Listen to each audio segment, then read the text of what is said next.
That bottle of wine that you picked up on your last visit to the grocery store might be tainted with deadly arsenic. That's what new studies are showing. Recently, it was revealed that several California wineries had exceeded the allowable amounts of arsenic in their wines, which has spawned a massive lawsuit against those winemakers for their negligence. Joining me now to talk about that is Michael Burg. Michael, it looks like, you've always been involved in America's biggest cases.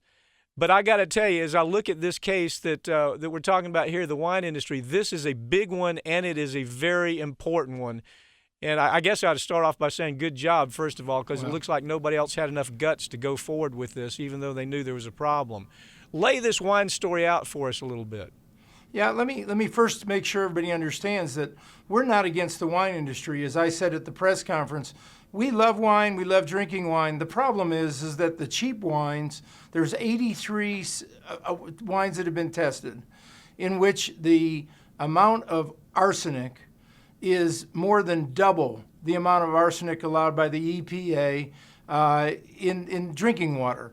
And in some cases, it's as high as 600 times, 600% more than what's allowed in drinking water. Okay, let me back up just a little bit. The EPA said, look, in order to keep people safe, and this wasn't just the EPA, it was many, many studies that came out of virtually every major science institute in this country. And the International Health Organization also came out, NIOSH, that's right. So they came out and they said, in order to keep America, to keep people safe, we have to have standards, and we studied and we studied and we studied the standards, and the standards said that you cannot exceed a certain amount of arsenic in drinking water.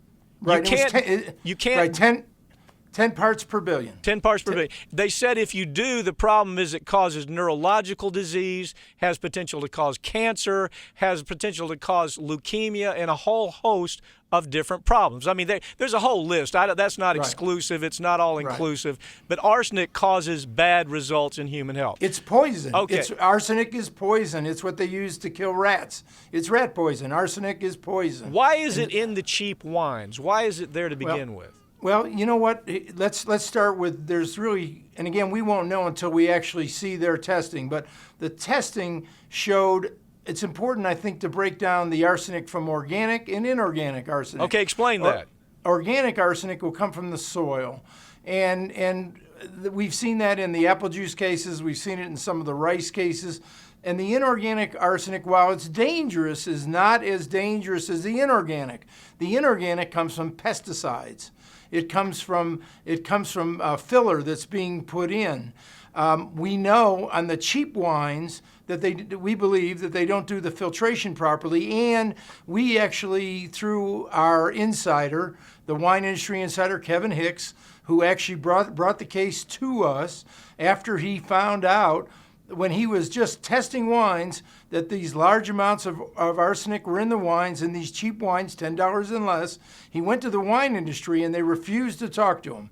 And they shut the door at him. He came to us, and then we took his tests, we retested them, and then we even went to a third testing company, and we broke down the inorganic and the organic, and most of the arsenic in these cheap wines is inorganic. Okay, what does that mean? What does that mean, first of all? And second of all, where do we find it the most? Okay. What it means is that the inorganic is somewhere between, at least experts have said and studies have shown, 300 to 500% more dangerous than the organic arsenic. And you find it the most in the cheap wines. The Franz, we have a whole list of wines that contain it. Is there a website you have that people that are watching this can go to the website? What is it? It's taintedwine.com. Okay. Now let me back up. Let me back up here just a second. Somebody that, so it's been tested, independent labs have looked at this on 2 different occasions. Three independent labs. 3 independent labs. Now, this is something that's centering in California right now. In other words, you brought your case in California because they have statutes that allow you to go forward with these types of claims, where they say, we want to protect the health of our citizenry. So where is this right now? How is the wine industry responding to this, Michael? What are they doing? What are they saying? Well, what they're saying is it's pretty interesting. I actually had a debate on NPR with one of the someone from the Wine Institute. What's interesting is at this point in time, they are not challenging our results, which I think is quite interesting. The results we show, which is up to 5 times the amount allowed in drinking water, no one is saying your results are flawed. What they are saying is you can't compare wine to drinking water. And what they're saying is people drink more water than wine. Unfortunately, I know some people who drink more wine than they drink water. So let's start there. And number 2 is, what difference does it make? The question is, are you going to have large concentrates and large percentage of arsenic in your wine, regardless? It's totally avoidable, Mike, isn't it? I mean, it's totally avoidable. It is. And let me tell you why.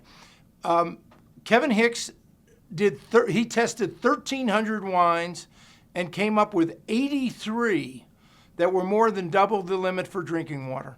And we know that there are other companies, and I'll give you one for example. One of the largest winemakers in the world, Gallo, and they have wines that are $10 or less.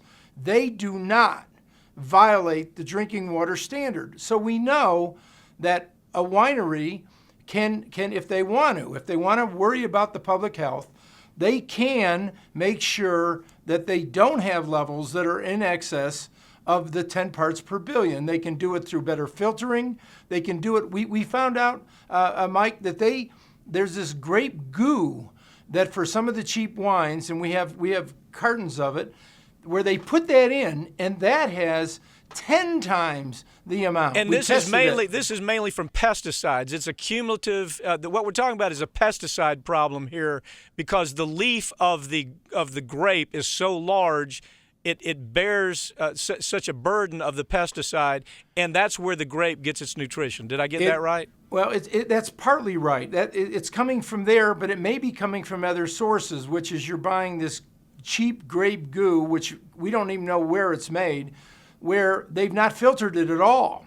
And then they also use some arsenic in some of the white wines for clarifying, to actually make it look better. And so the combination of the pesticides, this goo, which is the unfiltered grape juice, basically, to make it look like wine, and then the clarifying arsenic is what causes the levels to be so high.